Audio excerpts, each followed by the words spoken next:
আমাদের রায়গঞ্জ লোকসভা কেন্দ্রের প্রার্থী আশীর্বাদ করুন এবং 26 এপ্রিল ভোট দিয়ে হিন্দু ভোটে জয়যুক্ত করুন। এলাকার উন্নয়ন কাজ রাখতে আপনারা গত লোকসভায় ভোট দিয়েছিলেন 5 ভাঙিয়ে উন্নয়নের কাজ করতে হবে। কি বলছিল কি দোকানের যারা আছে গত লোকসভায় জিতেছিল না, গত লোকসভায় জিতেছিল কোনো কাজ করতে পারেনি। মনে রাখবেন কাজ করলে ভোট দিতে হবে, উন্নয়ন করতে পারবে না। আপনারা জানেন যে রাস্তা নিয়ে এখন রাস্তাটা তৈরি হচ্ছে, সেটা আমরা করে দিয়েছি।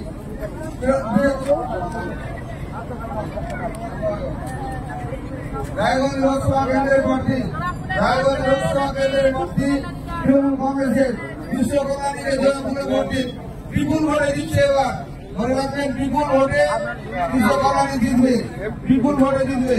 সেই জন্য 26 এপ্রিল গাছের উপর জোড়া ফুল চিহ্নে ভোট দিয়ে বিপুল ভোটে জয়যুক্ত করুন।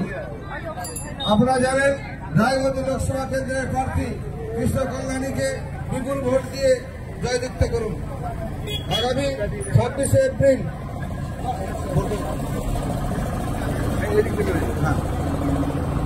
আসেন বাবু,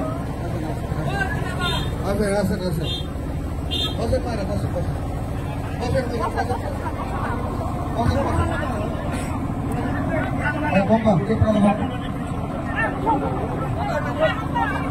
আচ্ছা এই যে নেত্রী আসো আসো আসেন বাবু আসেন আসেন আসেন আসেন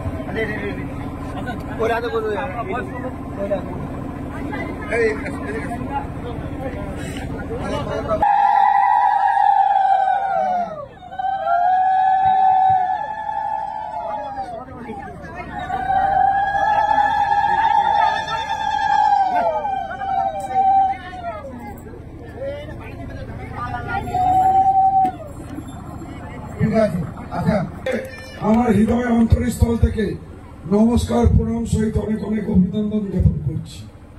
দেখুন সারা বছর মাঠে ময়দানে একটা দলেরই জনপ্রতিনিধি বলুন আর দলের কর্মী বলুন সারা বছর প্রতিনিয়ত আপনাদের জন্য কাজ করে, কিন্তু ভোটের যখন ডঙ্কা বাজে তখন উড়ে গিয়ে জুড়ে আসে আর বলে আমি ভোটে দাঁড়িয়েছি, আমাকে ভোট দেন।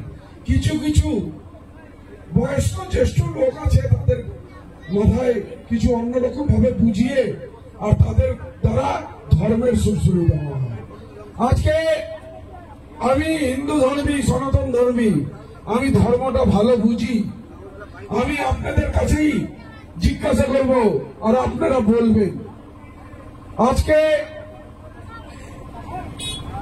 বিভাজনের রাজনীতি যে হিসাবে বিজেপি করছে, প্রথমে হিন্দু মুসলিম বিভাজন, তারপর রাজবংশী আদিবাসী বিভাজন, আর এই 22 জানুয়ারি কিসের বিভাজন করলেন? রামচন্দ্র আর সীতা মাতার বিভাজন। অযোধ্যায় যেটা রাম মন্দির বানালেন তার মন্দিরে সীতা মাতার জায়গা নেই। আমরা রামায়ণ যে কোনো পুরাণে আমাদের গ্রন্থে, ধার্মিক গ্রন্থে আমরা দেখেছি রামচন্দ্র সীতা মাতা, রামচন্দ্র সীতা মাতা লক্ষ্মণ, রামচন্দ্র সীতা মাতা লক্ষণ, তার সাথে হনুমানজি। কিন্তু ওখানে রামচন্দ্র একাই থেকে গিয়েছেন। আজকে হিন্দু শাস্ত্রের হিসাবে যখন কোন বর বউ বিবাহ করে তখন 7 পাকে পাক মারে আর কি 7টা বচন দেয়। কি বচন দেয়? যে সুখে দুঃখে সাথে থাকবো। তাহলে রামচন্দ্র তো সীতা মাতাকে বচন দিয়েছিলেন যে সুখে দুঃখে থাকবো, কিন্তু এই বিজেপি, এই মোদী রামচন্দ্র বচনটাও পালন করতে রামচন্দ্রকে দেননি। 4 জন শঙ্করাচার্য বলেছিল রাম মন্দির পূর্ণ নির্মাণ হয়নি, রাম মন্দিরের চূড়া হয়নি, এতে প্রাণ প্রতিষ্ঠা করা যায় না, কিন্তু উনি কারো কথা শুনলেন না। মানে যেটা মন্দির পুরো হয়নি, অর্ধ সমাপ্ত মন্দির, ওই মন্দিরে উনি প্রাণ প্রতিষ্ঠা করলেন। কিসের জন্য প্রতিষ্ঠা করলেন জানেন? ভোটের জন্য প্রতিষ্ঠা করলেন, যে ওটা করে ভোট চাইবে। আজকে আমি আপনাদেরকে বললাম এবার কিন্তু আপনাদের বাড়ি বাঁচানোর লড়াই, এবার কিন্তু আপনাদের জমি বাঁচানোর লড়াই, এবার কিন্তু আপনাদের চাকরি বাঁচানোর লড়াই, এবার কিন্তু সরকারি সুযোগ সুবিধা পাওয়ার লড়াই। কেননা সিএএ 19 লাগু করেছে। কালকের ঘটনা বলি, 20 জন পরিযায়ী শ্রমিক উড়িষ্যায় কাজ করতে গিয়েছিল, তাদেরকে পিটিয়ে তারা হিন্দু সব তাদেরকে পিটিয়ে বলছে তোমরা বাংলাদেশি রোহিঙ্গা। আর সেই 20 জনকে রিকভারি করে আমাদের মানবিক মুখ্যমন্ত্রী মমতা বন্দ্যোপাধ্যায় নিয়ে আসছে। তো আপনারা যদি সিএএ লাগু হয়ে গেল, কারো নাগরিকতা সুরক্ষিত থাকবে না, আপনাদের বাড়ি থাকবে না, আপনাদের সরকারি চাকরি আপনাদের থাকবে না। কেন আসামে 650 ডিটেনশন ক্যাম্পে 13.5 লক্ষ হিন্দু শরণার্থী ভাবে জীবনযাপন করছে। তাদের বাড়ি আছে কিন্তু বাড়ি নাই, ওখানেই থাকতে হচ্ছে। তাদের কাছে পয়সা আছে, নিজের মনের মতো খেতে পারতেছে না, ওই শরণার্থী ক্যাম্পে যেটা দিচ্ছে সেটাই পাচ্ছে। সেই জন্য বলছি আপনারা জেগে যান, এটা আপনাদের বাড়ি বাঁচানোর লড়াই, আপনাদের পরিবার বাঁচানোর লড়াই। আজকে আমি এমএলএ ছিলাম, পিএসসির চেয়ারম্যান ছিলাম, নীলবাতি গাড়ি, সিকিউরিটি, পাইলট সব পাইতাম, কিন্তু আমাদের মানবিক মুখ্যমন্ত্রী মমতা বন্দ্যোপাধ্যায় আমাকে সৈনিক রূপে পাঠিয়েছে, এখানে প্রার্থী হয়েছি আপনাদের জীবন রক্ষা করার জন্য। আমার এখানে দেখুন, আমার চাওয়া পাওয়ার কিছু নাই। আমার ফ্যাক্টরিতে 5000 লোক কাজ করে, 5000 লোককে রোজগার দিয়েছি। কৃষ্ণ কল্যাণী চাওয়া পাওয়ার জন্য রাজনীতিতে আসেনি, কৃষ্ণ কল্যাণী দেওয়ার জন্য রাজনীতিতে আসছে। আপনি জেনে নিন, রায়গঞ্জ বিধানসভায় আমার 900 দিন হয়ে গেল রুটি সবজির গাড়ি চলে, আর প্রত্যেক দিন 4 থেকে 5000 লোক রুটি সবজি খায়। আর আমি কথা দিলাম, যদি আমি সাংসদ হয়ে যাই, ইসলামপুর সাব ডিভিশনে করণদিগত আরেকটা রুটির গাড়ি চলবে, যেখানে 3-4 হাজার লোক ডেলি রুটি সবজি খাবে। তো আজকে যারা বয়স্ক বুজুর্গ আছেন তাদেরকে বলতেছি, কোন রকম বিভ্রান্ত হবেন না। বিজেপির লোকেরা আসবে, ধর্মের সুশ্রুতি দিবে, ধর্ম বলবেন, ধর্ম যার যার উৎসব সভা। আপনারা বাড়িতে ধর্ম করেন, আমার বাড়িতেও রাম দরবার আছে, আমি পূজা অর্চনা করে দেখি মাথায় ঠিক লাগাই বেরোই। তো আমি ধর্ম বাড়িতে করব, আমি ধর্ম মন্দিরে করব, কেউ ধর্ম গির্জায় করবে, কেউ মসজিদে করবে, এটাই বাংলার সংস্কৃতি। আজকে ধর্ম মানে মোদীজি রামচন্দ্র আদর্শের কথা বলে। আজকে একটা কথা বলি, রামায়ণ আপনারা সবাই পড়েছে, যে রামচন্দ্রের বনবাস কে করিয়েছিল, কেই বর চেয়েছিল রাজা দশরথের কাছে। দশরথ কি বলেছিলেন, যা পাবে যা চাও তুমি চেয়ে নাও। ও কি চেয়েছিল, রামচন্দ্রের 14 বছরের বনবাস। আর সেই কথা শুনে দশরথ কেঁপে গিয়েছিলেন, তুমি আমার কাছ থেকে চাও, তুমি রামচন্দ্রের বনবাস কেন চাচ্ছ?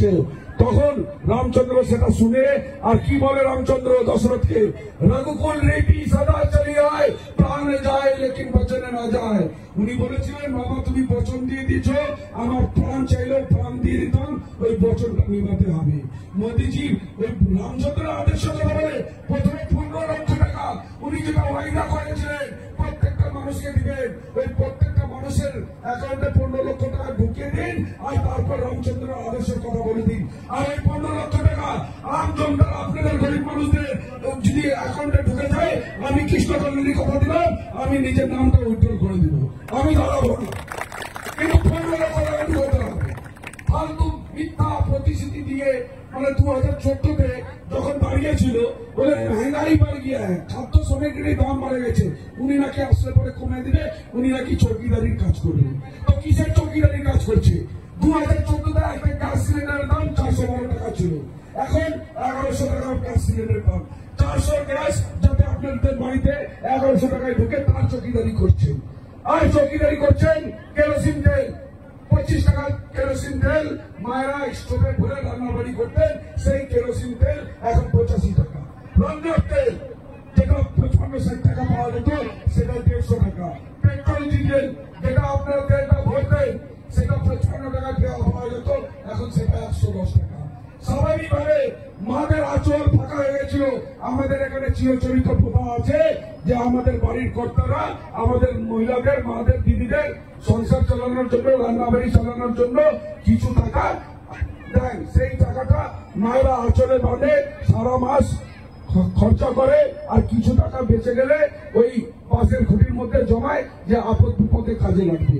কিন্তু খাদ্য সামগ্রী যে হিসেবে বৃদ্ধি হয়ে গেল, তাতে মায়ের আঁচলও ফাঁকা হয়ে গেল আর ওই খুঁটিটাও নড়বড় হয়ে গেল।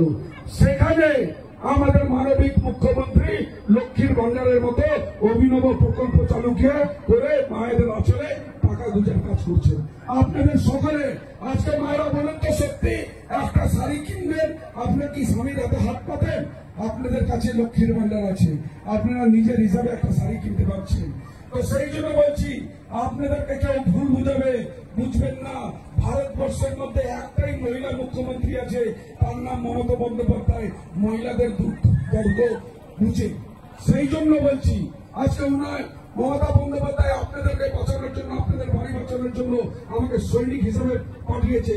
যে তৃণমূল ছাড়া অন্য কোনো গল্প বলবে, ভাববেন তারা আপনাদেরকে উস্কাতে আসছে। দিদি 80টা প্রকল্প দিয়েছে, আপনারা সবাই সরাসরি উপকৃত হয়েছে। আপনারা এবার কিংবা ওপারের লড়াই, যদি বিজেপি জিতে গেল, আমি বলছি আপনাদের নাগরিকতা সুরক্ষা না, আপনাদের বাড়ি সুরক্ষা না, হয়তো আপনাদেরকে আবার ডিটেনশন ক্যাম্পে যেতে হবে, আবার বাংলাদেশে যেতে হবে। তো আমরা আজকে 20 বছর, 40 বছর, 50 বছর ধরে আছি আর প্রত্যেক বছর ভোট দিচ্ছি। আপনারা কি বাংলাদেশ যেতে চান? আপনারা চান বাংলাদেশ যেতে? আপনারা এখানে থাকুন না, ভারত আপনাদের পবিত্র ভূমি না, আপনারা থাকবেন। তাহলে বিজেপিকে গর্জন করতে হবে আর বিজেপিকে বিসর্জন করতে হবে। বিজেপি এমন একটা গোমা সাপ, যে গোমা সাপকে নিজের কাছে আসতে দিবেন না। একবার ডসলে ভাবেন মৃত্যু নির্ধারিত। সেই জন্য বলছি, অনেক লোক বুঝাবে, কিন্তু বুঝবেন না। কেননা আপনার বাড়ি বাঁচানোর লড়াই আছে, আপনার জমি বাঁচানোর লড়াই আছে, আপনার সরকারি সুবিধা বাঁচানোর লড়াই আছে। লোকে বিভ্রান্ত করবে, আর যখন ধর্মের কথা বলবে, তো আমি যে ধর্মের উদাহরণটা দিলাম, আপনারা বলবেন ওদের কাছে কি জবাব আছে? যদি জবাব দিতে পারে কে, আমার সামনে এখানে 1 to 1 মাইক নিয়ে বলো। আর যদি জবাব না দিতে পারো, তাহলে আমার সাথে সবাই পর্যায়ে বলো, সবাই উঠিয়ে বলো, সবাই দাঁড়িয়ে বলো। আর কৃষ্ণ কল্যাণী দাঁড়িয়েছে, আজ থেকে এই যতজন মায়েরা আছে লক্ষ্মী ভান্ডারে, আপনারা সবাই কৃষ্ণ কল্যাণী। আপনাদেরকে বাঁচাতে হবে, পশ্চিমবঙ্গে বাঁচাতে হবে, আপনাদের বাড়িকে বাঁচাতে হবে। সেই জন্য বলছি, 25টা দিন আপনারা কৃষ্ণ কল্যাণীর জন্য মেহনত করুন। আমি কথা দিলাম 5 বছরের জন্য আপনার এই বাড়ির ছেলেটা, ভাইটা, বেটাটা আপনাদের সাথে থাকবে। থাকবে তো? হবে তো? তাহলে আমার সাথে বলেন, মা বাকি মানুষ ব্যাপার একটু জোরে বলবেন, মা বাকি মানুষ ব্যাপার তৃণমূল কংগ্রেস একটু জোরে বলবেন। আমি সকাল থেকে না খেয়ে আছি, আপনারা তো খেয়ে আছেন। জোরে বলবেন, তৃণমূল কংগ্রেস, তৃণমূল কংগ্রেস, মমতা ব্যানার্জি, লক্ষ্মী ভান্ডারের কান্ডারি মমতা ব্যানার্জি, মমতা ব্যানার্জি, অভিষেক ব্যানার্জি। এবার জোরে সবাই হাত উঠায় বলবেন, জয় বাংলা, জয় বাংলা, জয় বাংলা, জয় বাংলা, জয় বাংলা। এবার আপনারা সবাই কৃষ্ণ কল্যাণী হয়ে গেলেন, আপনারা সবাই এলে গিয়ে নিজের জন্য বাড়ি বাড়ি প্রচার করবেন। করবেন তো? করবেন তো? সবাই হাত ধরে বলে করবো, করবো, লড়বো, জিতবো। করবেন, করবো, লড়বো, জিতবো, করবো, লড়বো, জিতবো। ধন্যবাদ। আপনি কি একজন বইপ্রেমী, কিংবা আপনি কি বই পড়তে ভালোবাসেন, কিন্তু আপনার পছন্দ মতো বই কোথা থেকে ক্রয় করবেন ভাবছেন? এখন আপনার এলাকায় মীরা পুস্তকালয়ে আপনি পেয়ে যাবেন সমস্ত ধরনের বই। যেমন এখানে পাবেন স্কুল কলেজের পাঠ্যপুস্তক, বিভিন্ন চাকরির পরীক্ষার বই, এছাড়া ধর্মগ্রন্থ, শিক্ষামূলক সামগ্রী, অফিস স্টেশনারি, ড্রয়িং সামগ্রী এবং খেলাধুলার সরঞ্জাম মীরা পুস্তকালয় থেকে ক্রয় করতে পারবেন। তাহলে আজই যোগাযোগ করুন আমাদের ঠিকানায়, সুকান্ত মোড়, কালিয়াগঞ্জ, উত্তর দিনাজপুর। যোগাযোগের জন্য নম্বর 8945933128।